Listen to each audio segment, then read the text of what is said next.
هر چقدر کلوچه گرد و ساده درست کردی بسه. بیا تو پیج من تا انواع مدل‌های کلوچه و کیک مدرسه رو رایگان بهت یاد بدم. کلوچه پیچی یه گزینه عالی هم واسه تغذیه مدرسه، هم واسه فروش و کسب درآمد که یه رسیپی خیلی راحت و بی‌دردسر داره و فقط کافیه کره، پودر قند، اسانس یا وانیل رو با هم ترکیب کنی و با یه لیسک خوب مخلوطشون کنی، جوری که پودر قند کاملا به خورد کره بره و هیچ ذره‌ای ازش باقی نمونه. بعد یه دونه تخم مرغ رو به مواد اضافه کنی و دوباره همشون بزنی. حالا همه آردت رو یک جا به مواد اضافه کن و لیسک رو کنار بذار و با دستت خمیر رو جمع کن. این خمیر هیچ احتیاجی به ورز دادن و استراحت کردن نداره و همین که جمع بشه کافیه. خمیر رو به تخته کار منتقل کن و به صورت لوله‌ای درش بیار و به سه قسمت مساوی تقسیمش کن. قسمت اولو هیچی بهش اضافه نکن و بذارش کنار.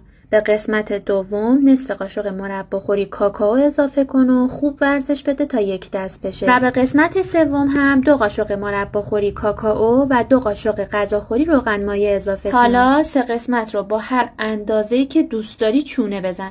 بعد از هر رنگ یه چونه بردار و به صورت نواری لولش کن و هر 3 رنگ رو به هم بچسبون. حالا از هر 2 طرف با 2 دست در خلاف جهت هم خمیر رو بپیچون. برای چونه های بعدی هم همین کار رو تکرار کن و بعد همه نوارهای پیچی رو کنار هم بذار و به یه اندازه برش بزن. در آخر هم هر کدوم از تکه ها رو یه مقدار روی سطح کار پیچ بده تا مرتب و یه اندازه بشه. بعدم کلوچه ها رو داخل فرن با دمای 200 درجه به مدت